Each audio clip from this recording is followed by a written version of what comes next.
ഇവൻ 22 വർഷങ്ങൾക്ക് ശേഷം തിരിച്ച് അവന്റെ പഴയ നാട്ടിലേക്ക് എത്തിയിരിക്കുകയാണ്. കുട്ടിക്കാലം മുഴുവനും ഒരുമിച്ച് കളിച്ചു വളർന്ന അവന്റെ മുറപ്പെണ്ണിന്റെ കല്യാണമാണെന്ന്. അവിടെ ഉണ്ടായിരുന്ന എല്ലാ ആൾക്കാരും ഇവന്റെ ബന്ധുക്കളാണ്. വർഷം കുറെ ആയെങ്കിലും ആരുടെയും പേര് പോലും ഇവൻ മറന്നിട്ടില്ല. അങ്ങനെ ഇരിക്കുമ്പോൾ പെട്ടെന്നൊരു കൈ വന്ന് ഇവന്റെ കണ്ണ് മൂടി. എന്നിട്ട് ആരാന്ന് കണ്ടുപിടിക്കാൻ പറഞ്ഞു. ക്ലൂ ഒക്കെ കൊടുത്തിട്ടും ആളാരാന്ന് കണ്ടുപിടിക്കാൻ പറ്റാത്തതുകൊണ്ട് അവൻ നേരെ ഫ്രണ്ടിലേക്ക് ചാടി.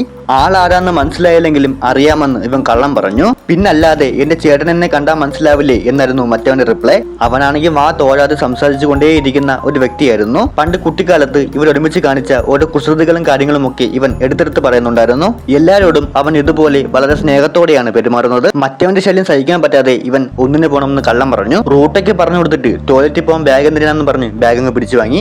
ഒരു വയ്യാവേലി പോലെ ടോയ്ലറ്റിൽ പോകുമ്പോഴും അവൻ കൂടെ ഉണ്ടായിരുന്നു. നീ എന്തിനാ പുറകെ വരുന്നതെന്ന് ചോദിച്ചപ്പോ ചേട്ട ഒന്നിനാണോ രണ്ടിനാണോ പോകുന്നതെന്ന് നോക്കാനാ എന്നായിരുന്നു അവന്റെ റിപ്ലൈ. ടോയ്ലറ്റിൽ കയറിയാൽ ഇവൻ വാ തുറക്കത്തില്ലെന്ന ആർക്കും അറിയാത്ത രഹസ്യം പോലും മറ്റവൻ അറിയാമായിരുന്നു.